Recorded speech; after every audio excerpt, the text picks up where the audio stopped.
ہے جانشین امین شریعت حکیم شریعت. ہم لوگ کیا کرتے ہیں؟ امام اعظم کی تقلید کرتے ہیں. کیا کرتے ہیں؟ جی ہاں، 4 امام ہیں. کتنے امام ہیں؟ 4 امام میں سب سے بڑے امام امام اعظم ابو حنیفہ. آپ جن کا نام لے رہے ہیں، سرکار مجاہد ملت، سرکار اعلیٰ حضرت سرکار مفتی اعظم سرکار مخدوم اشرف، یہ جتنے اولیاء ہیں، سرکار غریب نواز، یہ سب امام اعظم کے مقلد ہیں، سب مقلد ہیں. افسوس کی بات، میں ایک بات بولوں، جیسے آپ کو وضو غسل کے فرائض نہیں معلوم، آپ کو امام اعظم کے بارے میں بھی کچھ نہیں معلوم. ایک جگہ میں نے تقریر کیا مولانا، مجھے بڑا درد ہوتا ہے جب میں نے امام اعظم کے بارے میں بتایا تو ایک بڈھا بولتا، مولانا یہ کون سے نئے ولی ہے، یہ کون سے نئے ولی ہے؟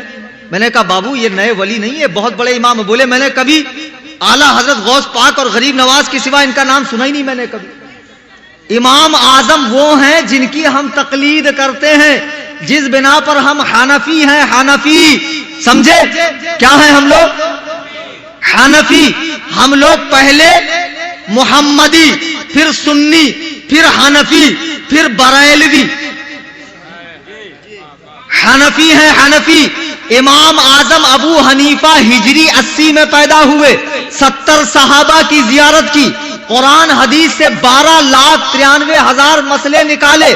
آج جو یہ وضو کے، غسل کے، نماز کے، حج کے، زیارت کے، نکاح کے، طلاق کے، شفا کے، بیع کے، تجارت کے جو مسائل مولوی بتاتے ہیں نا، یہ گھر سے نہیں بتاتے ہیں. یہ جو فتاوی رضویہ ہے نا، یہ فتاوی رضویہ شریف بھی امام اعظم کے فقہ کے مطابق لکھی گئی ہے.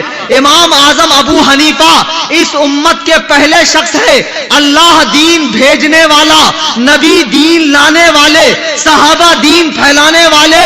امام اعظم اس امت کے پہلے شخص ہے جو دین کے لکھوانے والے، دین کے لکھوانے والے. افسوس کی بات کہ آج چھوٹے چھوٹے ولیوں کا عرس ہوتا ہے، اڑیا گڑیا پیروں کا عرس ہوتا ہے، چٹیا سرکار لٹیا سرکار کا عرس ہوتا ہے. لیکن امام اعظم کی پیدائش کب ہے معلوم ہے آپ کو؟ سارا مجمع غور سے سنیں، امام اعظم کس ہجری میں پیدا ہوئے؟ ارے عوام تو عوام، بہت سے مولویوں کو نہیں پتا ہوگا امام اعظم ابو حنیفہ کے اساتذہ کتنے، امام اعظم کی فقہی مجلس کے شرکاء کتنے، امام اعظم کی کتابیں کتنی. افسوس چھوٹے چھوٹے لوگوں کا عرس منایا جاتا، دن منایا جاتا ہے. 2 شعبان امام اعظم کے دنیا سے جانے کا دن ہے. کہیں اللہ ماشاء اللہ فاتحہ ہو گئی تو ہو گئی. امام اعظم کے نام سے مدرسہ نہیں، جلسے نہیں، کتابیں نہیں، امام اعظم کے نام سے کوئی تنظیم نہیں، امام اعظم کے نام سے کوئی جلسہ نہیں. ارے امام اعظم وہ ہیں کہ جب آپ نے آخری حج کیا تو خانہ کعبہ میں کھڑے ہو کر دعا کی، مولا جیسی تیری عبادت کا حق تھا میں ادا نہ کر سکا، میرے کمیت اعمال کو نہ دیکھ بلکہ اپنی رحمت کو دیکھ کر مجھے معاف کر. غیب سے آواز آتی ہے، ابو حنیفہ ہم نے تیری اور قیامت تک تیرے مذہب پہ چلنے والوں کی بخشش کر دی ہے.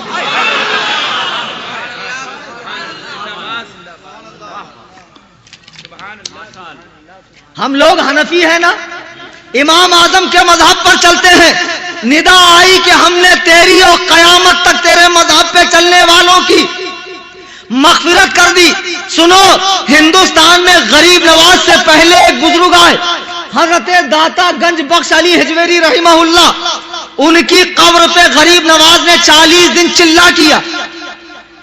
حضرت داتا گنج بخش صحیح النسب سید ہیں، 8ویں سلسلے میں، 8ویں پشت میں ان کا سلسلہ نسب حضرت علی سے ملتا ہے.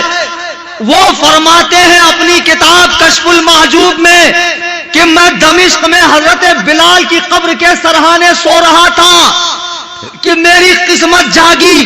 اللہ کے نبی میرے خواب میں آئے، سرکار کی گود میں ایک بوڑھا ایسے بیٹھا تھا جیسے بچہ اپنے باپ کی گود میں بیٹھتا ہے. میں نے پوچھا میرے ماں باپ آپ پہ قربان، اے اللہ کے رسول یہ کون ہے؟ اللہ کے رسول نے فرمایا عثمان، یہ تیرا اور تیرے ملک والوں کا امام ابو حنیفہ ہے. امام ابو حنیفہ ہے. حضرت داتا گنج بخش فرماتے ہیں کہ میں سمجھ گیا اللہ کے رسول نے جو ابو حنیفہ کو اٹھایا اس کا مطلب یہ ہے کہ امام اعظم کوئی بات اپنی طرف سے نہیں کہتے ہیں, وہ جو کچھ کہتے ہیں رسول اللہ کی مرضی سے کہتے ہیں, رسول اللہ کے اشارے سے کہتے ہیں. امام اعظم ہجری 80 میں پیدا ہوئے. دنیا میں آخری صحابی کب تک تھے؟ ہجری 120 تک. کب تک تھے؟ تو امام اعظم نے صحابہ کا کتنے سال کا زمانہ پایا؟ 40 سال کا. نبی فرماتے ہیں آگ, جہنم کی آگ اس مسلمان کو نہیں چھوئیں گی جس نے مجھے دیکھا اور میرے دیکھنے والوں کو دیکھا. امام اعظم تابعی ہیں, تابعی 70 صحابہ کو دیکھا اور ہجری 150 میں آپ کا انتقال ہوا. 45 سال تک عشاء کی وضو سے فجر کی نماز ادا فرمائی. 12,93,000 مسائل آپ نے جمع فرمائے. آج مسلمانوں میں 80% مسلمان امام اعظم ابو حنیفہ کے مقلد ہیں, تقلید کرتے ہیں. لیکن اب ایک فرقہ پیدا ہوا جو چاروں امام کی تقلید کو حرام بولتا ہے اور کہتا ڈائریکٹ قرآن حدیث پڑھو, تقلید کی ضرورت نہیں. تو یہ کتاب برکات تقلید. ہم تقلید کیوں کرتے ہیں؟ تقلید کیا ہے؟ تقلید قرآن میں کہاں ہے؟ تقلید حدیث میں کہاں ہے؟ صحابہ نے تقلید کی یا نہیں کی؟ پھر 4 امام کی تقلید, 4 میں سے ایک امام کی تقلید کیوں؟ تقلید پر جو جو اعتراض ہے اس کے جواب. یہ کتاب اتنی قیمتی ہے کہ اسے علماء کو بھی لینا چاہیے, عوام کو بھی لینا چاہیے. یہ صرف 20 پیس بچے ہیں. اب کون جلدی جلدی آگے آ کے اسے لے گا؟ فقط 100 روپیہ ہدیہ. جب شورا حضرات ماشاءاللہ کلام سنا رہے تھے تو اس وقت آپ بڑی دوڑ لگا رہے تھے جیسے صفا مروہ کی سعی کر رہے ہیں, اور جب میں کتاب کا اعلان کر رہا ہوں تو آپ فیویکول لگا کے چپک گئے. دیجیے, فقط 100 روپیہ ہدیہ ہے. تقریر بھول جاؤں گے لیکن کتاب رہے گی. کوئی غیر کا مقلد, گوگل کا مقلد آ گیا, آپ فوراً کتاب کھول کر لیجیے. ماشاءاللہ. ہاں وہ کل وہاں دے دی نا کلکتہ میں, انشاءاللہ الرحمن. دو بھائی, حضور سید صاحب تو تمام حاضرین سامعین کے روبرو میں توبہ کرتا ہوں. استغفر اللہ ربی من کل ذنب, لا الہ الا اللہ محمد رسول اللہ صلی اللہ علیہ وسلم, وما علینا الا البلاغ.